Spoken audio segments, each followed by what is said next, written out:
அனைவருக்கும் வணக்கம். Welcome to பொன்மொழியின் சேனல். போன வாரம் வந்து தமிழில் ஒரு 3 படங்கள் வந்து 3 படமும் ஓரளவு நல்ல பாசிட்டிவ் ரிவ்யூஸ்லாம் பெற்றுட்டு வந்திருக்கு. நல்லா வசூலும் குவிச்சிருக்கு. இந்த சமயத்தில் வந்து தமிழ் ரசிகர்கள் வந்து மலையாள படங்களையும் கொண்டாட ஆரம்பிச்சிட்டாங்க. மஞ்சுமல் பாய்ஸ், பிரேமலு இந்த மாதிரியான படங்கள் தமிழ்நாட்டிலையும் சக்கை போட்டு போட்டுச்சு. சப்டைட்டில் இங்கிலீஷ் சப்டைட்டிலோட அந்த படங்கள் வந்து நல்ல வரவேற்பு பெற்றுச்சு. அந்த மாதிரியான இங்கிலீஷ் சப்டைட்டிலோட இப்போ தமிழ்நாட்டிலையும் 2 படங்கள் ரிலீஸ் ஆயிருக்கு போன வாரம். அந்த படங்களில் ஒன்று தான் வாழை. இந்த படமும் நல்ல பாசிட்டிவ் ரிவ்யூஸ் பெற்றுட்டு வருது. இன்னொரு படம் தான் நுணக்குழி. இந்த நுணக்குழிக்கு வந்து ரொம்ப எதிர்பார்ப்பு இருந்தது. ஏன்னா ஒரு நல்ல ஒரு ஃபேன் பேஸ் இருக்கிற ஒரு இயக்குனரான ஜித்து ஜோசப் அவர் வந்து த்ரிஷ்யம் சொல்லி தமிழ்லேயும் மிகப்பெரிய அளவில் வரவேற்பு பெற்ற பாபநாசன்ற படம் அது வந்து ரீமேக் பண்ணாங்க.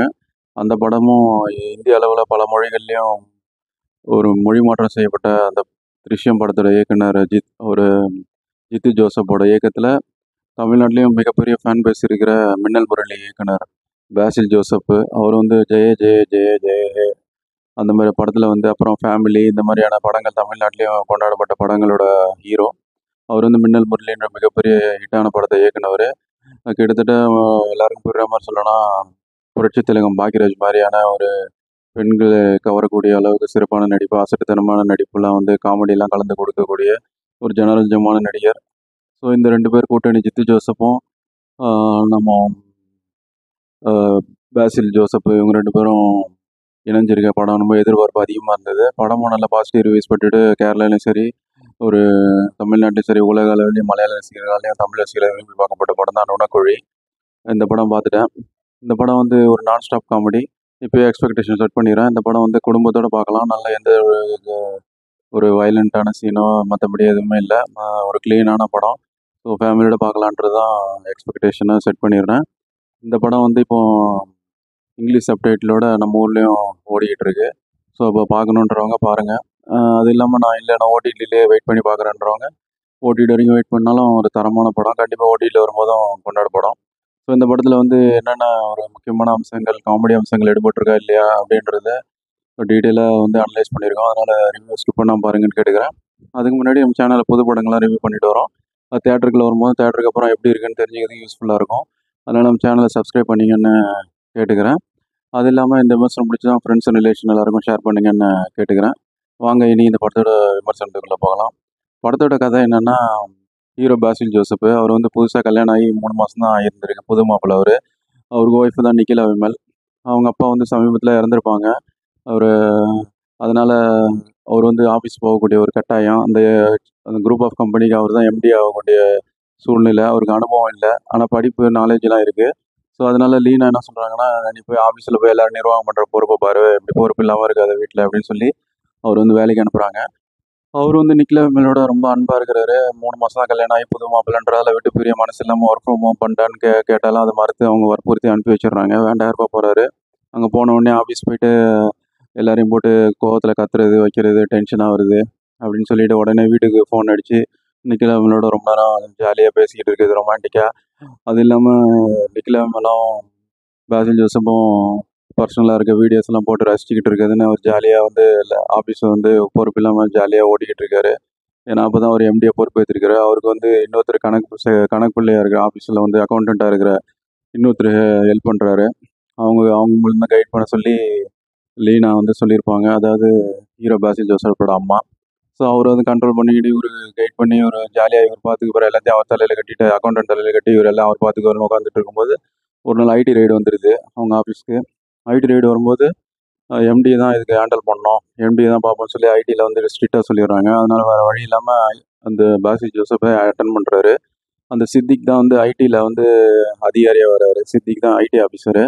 அவர் கொஞ்சம் ஸ்ட்ரிக்ட் ஆஃபீஸரு. அவர் வந்து இந்த அலுவலகத்தை வந்து செக் பண்ணும்போது அங்கே எல்லாத்தையும் ஃபைல்ஸ் எல்லாம் சீஸ் பண்ணிடுறாங்க. அதெல்லாம் நாங்கள் செக் பண்ணி சொல்கிறோம், வெரிஃபை பண்ணிட்டு சொல்கிறோம்னு சொல்லும்போது கடைசியில் இவர் லேப்டாப்பு எடுத்துடுறாங்க. அதுலேயே வந்து இம்பார்ட்டண்ட்டாக ஏதாவது டாக்குமெண்ட்ஸ் இருக்கும், நான் வெரிஃபை பண்ணிட்டு கொடுத்துருன்னு சொல்லி லேப்டாப் எடுக்கிறாங்க. அதில் வந்து இவரோட பர்சனல் கல்யாண ஆல்பம், அப்புறம் வந்து அவரோட முக்கியமான அந்த பர்சனல் ஃபோட்டோஸ், வீடியோஸு, நிக்கிலா விமலோட இருக்க வீடியோஸ்லாம் இருக்கிறதால அவர் கொடுக்கறதுக்கு தயங்குறாரு. இது வந்து இல்லைனா போலீஸ் மூலியம் நாங்கள் சீஸ் பண்ண வேண்டியிருக்குன்னு சொல்லி அவர் வந்து வற்புறுத்தி அதை வாங்கிட்டு போயிடுறாங்க. நாங்கள் ஒன்றும் பண்ண மாட்டோம், பர்சனல் வீடியோஸ் நாங்கள் பார்க்க மாட்டோம்னு சொல்லி அஷூரன்ஸ் கொடுத்துட்டு வாங்கிட்டு போயிடுறாங்க. இவர் வந்து வேறு வழி இல்லாமல் கொடுத்துட்டு வீட்டுக்கு வரும்போது நிக்கில் அவங்களுக்கு இந்த நியூஸ் தெரிஞ்சிருது. லேப்டாப் எங்கன்னு கேட்குறாங்க. லேப்டாப் வந்து சீஸ் பண்ணிட்டாங்க. 2-3 நாள் கழிச்சு அது வெரிஃபை பண்ணிட்டு கொடுப்பாங்கன்னு சொன்னோன்னே, அதில் பர்சனல் வீடியோ இருக்கிற விஷயமும் ஏற்கனவே ஜாசில் ஜோசப் சொல்லியிருப்பாரு, பாசில் ஜோசப். அந்த வீடியோ வெளியே வந்தால் மானம் போயிடும். அது லீக் ஆச்சுன்னா. ஸோ எனக்கு இப்போ வந்து சைபர் கிரைம் அதிகமாக இருக்குது இப்போ நாட்டில். அதனால் எனக்கு அந்த லேப்டாப் வேணும், இம்மிடியேட்டாக வேணும். அதை போய் எடுத்துகிட்டு வந்து கொடுத்துட்டு மறுவேளை பாருங்கள், இல்லைனா சூசைட் பண்ணிக்கோன்னு சொல்லி மிரட்டுறாங்க. பாசில் ஜோசப் வேறு வழி இல்லாமல் கார்னர் பண்ணப்படுறாரு. ஸோ அவரும் வந்து வேறு வழி இல்லாமல் சித்திக்கை சந்திக்கிறதுக்கு அவங்க வீட்டுக்கு போயிட்டு எடுக்கணும்னு ட்ரை பண்ணுறாரு. சித்திக்கு வந்து அப்போ வீட்டில் இல்லை, ஐடி ஆஃபீஸரு. ஸோ அவருக்கு அவங்க வீட்டுக்கு வந்து செவரேருக்கு வச்சு போய் எடுக்கணும்னு சொல்லி, ஏன்னா அவரோட சூழ்நிலைக்கு அந்த மாதிரியான தள்ளப்பட்டிருக்காரு. இல்லைனா அவங்க ஒய்ஃப் தற்கொலை பண்ணிப்பாங்க. 3 மாதம் தான் கல்யாணம் ஆகிருக்குன்னு இப்படி இக்கட்டான சூழ்நிலையில் அவங்க வீட்டுக்கு போயிட்டு அங்கே அந்த அப்பார்ட்மெண்ட்டில் எதிர்பாராத திடுக்கிட சம்பவங்கள்லாம் நடக்குது. அந்த லேப்டாப் அதுக்கப்புறம் அங்கேருந்து தப்பிச்சு வெளியில் வந்து லேப்டாப் தேடி பயணப்படுறாரு. அதில் எதிர்பாராத சம்பவங்கள், திடுக்கிடும் சம்பவங்கள்லாம் நடக்குது. அந்த லேப்டாப் தேடி போகிற பயணத்தில் ஏகப்பட்ட சிக்கல்களில் மாட்டுறாரு. அந்த சிக்கல்கள்லாம் தீர்த்துட்டு வெளியில் வந்தாரா, அந்த லேப்டாப் அவர் கைக்கு கிடச்சிதா இல்லையா அப்படிங்கிறத வந்து நான் ஸ்டாப் காமெடி, க்ரைம் காமெடி கலந்து ஒரு விறுவிறுப்பான, ஒரு மர்மமான, மிஸ்ட்ரியான விஷயங்கள்லாம் கலந்து நல்ல ஒரு மைல்டு காமெடியும், டார்க் காமெடியும் இணைச்சி தந்திருக்கிறது. அதுதான் பேலன்ஸான மிச்ச கதை. அது இல்லாமல் செகண்ட் பார்ட்டுக்கு லீடு கொடுத்து முடிச்சிருக்காங்க. ஒரு நல்ல விஷயமா பார்க்கப்படுது. இதுதான் படத்தோட மிச்ச கதை. இனி படத்தோட ப்ளஸ் மைனஸ் பார்க்கலாம். படத்தோட ப்ளஸ்ன்னு பார்த்தா, படம் ஃபுல்லாகவே நான் ஸ்டாப் காமெடியாக ஒரு என்கேஜிங்கான ஒரு ஸ்க்ரீன் ப்ளே கொண்டு போயிருக்காரு இயக்குனர் ஜிஜி ஜோசப். ஒரு பொதுவாகவே ஒரு இது சொல்லுவாங்க, சினிமா லாங்குவேஜில் என்ன சொல்லுவாங்கன்னா, ஒரு டைரக்டர்ன்றது எல்லா ஒரு ஜேர்னர்லேயும் படம் எடுக்க தெரிஞ்சிருக்கணும். அவங்க வந்து ஒரு இதிலே அடக்கிடக்கூடாது அப்படின்ற மாதிரி சொல்லுவாங்க. அந்த மாதிரி இவர் வந்து க்ரைம் சப்ஜெக்ட்லையும் பின்னி பல்லெடுப்பார் ஜிஜி ஜோசப். இந்த மாதிரியான காமெடி படங்களும் ஒரு 10-15 வருஷம் முன்னாடிலாம் நல்ல ஒரு காமெடி படங்களும் கொடுத்துட்ருக்காரு. இப்போ செகண்ட் இன்னிங்ஸ் மாதிரி காமெடியில் வந்து கலக்கிறதுக்காக வந்திருக்காரு. அதுலேயும் ஜெயிஸ்டார்னு சொல்லலாம். ஸோ அது மாதிரி எல்லா ஜேர்னல்லையும் எடுக்கக்கூடிய ஒரு சிறந்த டைரக்டர் ஜிஜி ஜோசப். அவர் வந்து எல்லா ஜேர்னலையும் அட்டன் பண்ணியிருக்காரு. திருஷ்யம் படம் வந்து அவரோட டைரக்ஷனில் ஒரு லாஜிக்கு வந்து எப்படியும் மீறாமல் இந்திய அளவில் மிகப்பெரிய எல்லா லாங்குவேஜ்லையும் வெற்றி பெற்ற படம். அப்படியாப்பட்ட ஒரு க்ரைம் படமும் கொடுக்க முடியும். அதுக்காக நல்லா ஒர்க் அவுட் பண்ணி ஒரு 5 வருஷம் ஸ்டடி பண்ணி நல்ல சிறப்பான படமாக கொண்டு வந்திருந்தாரு. அது இல்லாமல் இந்த மாதிரி ஃபீல் குட்டான காமெடியாக மைல்டு காமெடி படம் கொடுக்க முடியும்னு ஒன் செகண்ட் நிரூபிச்சிருக்காரு. அவருக்கு நான் பாராட்டுகளை தெரிவிச்சுக்கலாம். அதெல்லாம் படத்தில் மெயினாக வர்றது வந்து பாசில் ஜோசப். குறிப்பாக சொல்லணும்னா நம்ம ஊர் புரட்சி திலகம் பாக்கியராஜ் அவர்கள் பாணியில் தான் அவர் நடிப்புலாம் இருக்குது. அதுலேயும் ஒரு சீனில் சொல்லுவார், I M A rich man, ஏன்னா வந்து டீசெண்டாக ஹேண்டில் பண்ணுங்க அப்படின்னு சொல்லி கிட்டத்தட்ட பாக்கியராஜ் அவர்கள் டோன்லேயே பேசியிருப்பார். அதெல்லாம் படம் பாருங்க உங்களுக்கே தெரியும். அது இல்லாமல் பல சீன்களில் அசடு வழிகிறது, அது இல்லாமல் நிறைய விஷயங்கள்லாம் வந்து காமெடியாக வந்து ஹேண்டில் பண்ணுறது, கொஞ்சம் இன்னசென்ட்டாக பண்ணுறதுன்னு சொல்லி பாக்கியராஜ் அவர்கள் படங்கள்லாம் பிடிக்குன்றவங்க கண்டிப்பாக ரசிக்கக்கூடிய அளவில் சிறப்பான படம். பெண்கள், குழந்தைங்கள்லாம் விரும்பி பார்க்கக்கூடிய அளவு, ஆண்களும் எல்லா தரப்பினரும் ரசித்து பார்க்கக்கூடிய அளவு காமெடி நல்லா பண்ணியிருக்காரு. ஒரு தமிழ்நாட்டிலையும் நல்ல ஃபேன் பேஸ் இருக்குது பாசில் ஜோசப். அவருக்கு நம்ம பாராட்டுகள் தெரிவிச்சுக்கலாம். அதெல்லாம் படத்தில் இன்னொரு முக்கியமான ஹீரோக்கு இணையான கேரக்டரில் வர்றது வந்து கிரேஸ் ஆண்டனி. கிட்டத்தட்ட ஹீரோயின் மாதிரியான கேரக்டர், ஆனால் அவங்க ஹீரோயின் கிடையாது. அவங்களுக்கு ஹீரோக்கு இணையான கேரக்டர். படம் ஃபுல்லாக அவங்க ட்ராவல் ஆவாங்க, அவங்க சுற்றி தான் கதைகளை நகரும். அதை உணர்ந்து கிரேஸ் ஆண்டனி சிறப்பாக பண்ணியிருக்காங்க. அதெல்லாம் படத்தில் மெயினான பில்லராக வர்றது, காமெடிக்குன்னு கை கொடுக்குறது யாருதுன்னா பைஜு சந்தோஷ். அவர் ஒரு எக்ஸ்பீரியன்ஸான ஆக்டரு. அவர் நல்ல ஒரு சிறப்பான காமெடி டைமிங்லாம் பண்ணவர் நமக்கு தெரியும். இந்த படத்தில் இன்ஸ்பெக்டரை வந்து நல்ல ஒரு காமெடி கை கொடுத்துருக்காரு. அவர் வர சீன் எல்லாமே நல்ல ஒரு மைல்டு காமெடியை வந்து ஒரு 5 நிமிஷத்துக்கு ஒரு வாட்டி அவர் வர சீன் எல்லாமே ஸ்க்ரீனில் வரும்போதெல்லாம் சிரிப்பு கொண்டு வர அளவுக்கு சிறப்பாக பண்ணியிருக்காரு. படம் பாருங்கள் உங்களுக்கே தெரியும். அவரும் அவர் கூட கான்ஸ்டபிளாக வர இன்னொருத்தரும் சேர்ந்து, அவரும் ஒரு ஃபேமஸான நடிகர் தான். அவங்க 2 பேரும் அடிக்கிற லோட்டி தேட்டரே விழுந்தும் சிரிக்கிற அளவுக்கு சிறப்பாகவே பண்ணியிருக்காங்க. அது இல்லாமல் படத்தில் நிக்கிலா அம்மா சின்ன போர்ஷன் தான் வராங்க. அவங்க செகண்ட் பார்ட்டில் வந்து அதிகமாக வருவாங்களான்னு தெரியல. அவங்களுக்கு லீடு கொடுத்து முடிச்சிருக்காங்க. அது இல்லாமல் படத்தில் அல்தாஃப் தான் அந்த வளர்ந்து வர ஒரு இயக்குனராக வராரு. அவரும் காமெடிக்கு நல்லா கை கொடுத்துருக்காரு. இன்னசென்ட்டான, அமைதியான, நல்ல ஒரு அப்பாவியான காமெடியை நல்லா ஈடுபட்டிருக்கு அவரோடதும். அது இல்லாமல் மனோஜ் ஜெயன் வந்து ஒரு ஃபீல்ட் அவுட்டான ஒரு நடிகராக ஹீரோவாக வராரு. அவருக்கு வந்து கதை சொல்ல போகிறது தான் அல்டாஃப், வளர்ந்து வர இயக்குனராக வருவார். அது இல்லாமல் படத்தில் சித்திக் ஏற்கனவே சொன்ன மாதிரி ஐடி ஆஃபீஸில் வர சித்திக்கும் காமெடி நல்லா பண்ணியிருக்காரு.